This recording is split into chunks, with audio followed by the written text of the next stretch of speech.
in, was it Minnesota? Yeah, I'm not familiar with this. No, South Dakota. Departed from South Dakota and ended up in western Minnesota. This L-39 had engine troubles at 20,000 feet or roughly, and attempted to do a flame out landing to Granite Falls Municipal Airport. Unfortunately, it was short.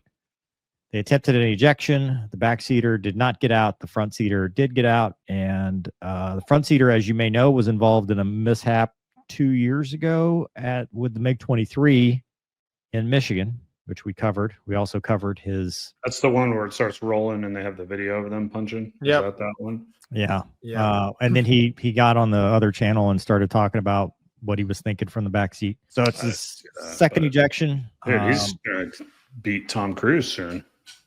Yeah, that's very unfortunate. The back seater did not make it. Yeah, the seat did not.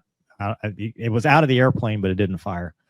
So very tragic. Gonky, your thoughts? So I've got 10 hours in the L-39, and it depends. Some owners have. I think there's 3 ways they do this. One, they disarm the seats completely, because that way they don't have to deal with the ATF and the cartridges and all that stuff. 2, they have hot seats that are original. So it's like a 080 or what was the T-38? Was it 60 or 80? Yeah, I don't know. Whichever one the T-38 was, it was the other one. So either if it was 60 or 80, but it's not a 00 seat. It needs some airspeed to get you out. And it's not sequenced. So front seat, back seat, you have to figure that out between yourselves. Do they initiate each other or no? Nope. It's just free for all. So somebody could just not go. Yeah. And then there's the Martin Baker, which I don't know if they can sequence those, but some have upgraded to Martin Baker seats. So sounds like through the weather, they broke out at 1,200 feet, which is a night. If you've ever been a single, Wombat, T-45.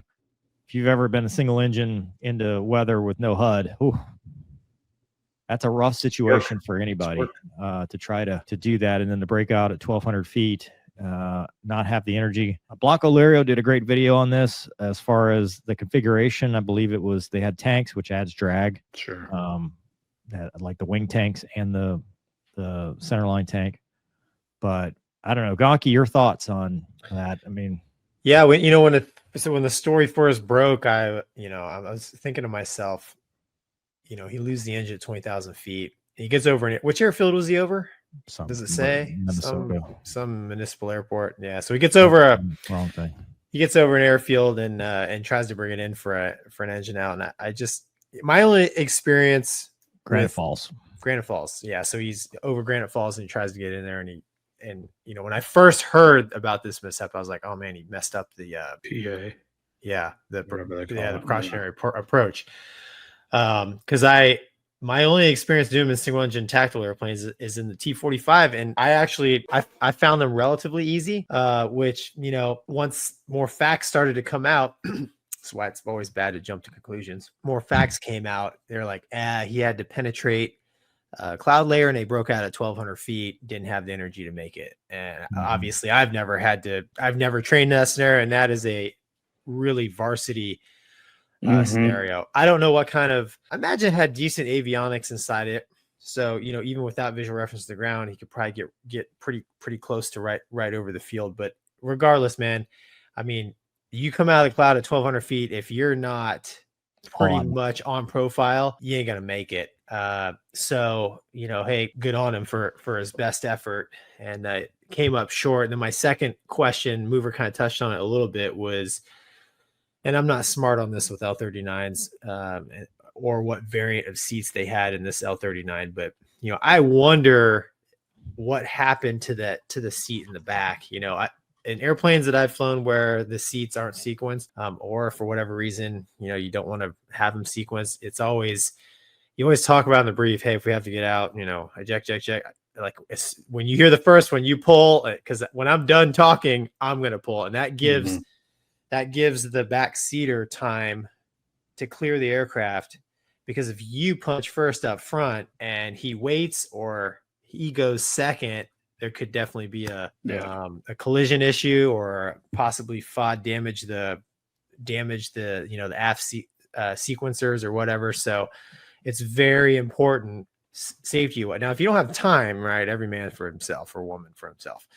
But I would think at 1,200 feet, you would have time to at least get that out. I don't know. I wasn't there. They were dealing with a lot. But that's, now that's the question in my mind, is really being in an ejection seat aircraft. How do we lose somebody back there? And, L-39 pilots, how do you learn from this so it doesn't happen again? Yeah, I know. That's always the goal. How do we learn from it? It doesn't happen again. I don't know. Wombat, what do you think?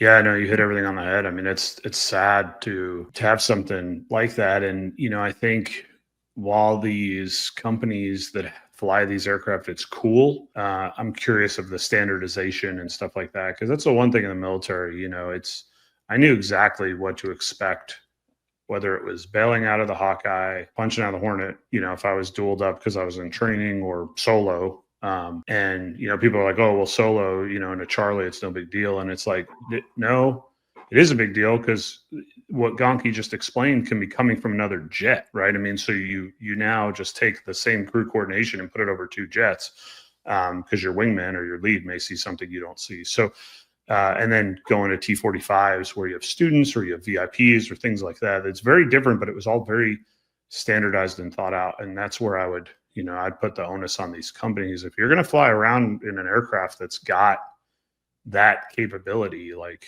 it better be ironclad, because they're great when they work, but you're sitting on a rocket of sorts, and you could, at that time, it's never going to be calm, right? And if the person that's flying back there is not comfortable with it, or up front is not comfortable with it, I don't know. That's sad, though. Yeah, I was looking at I was trying to find, because even if they are sequenced, which I'm not 100% sure on, the envelope on what I was just reading about the L-39 is there have not been a lot of successful ejections with this aircraft.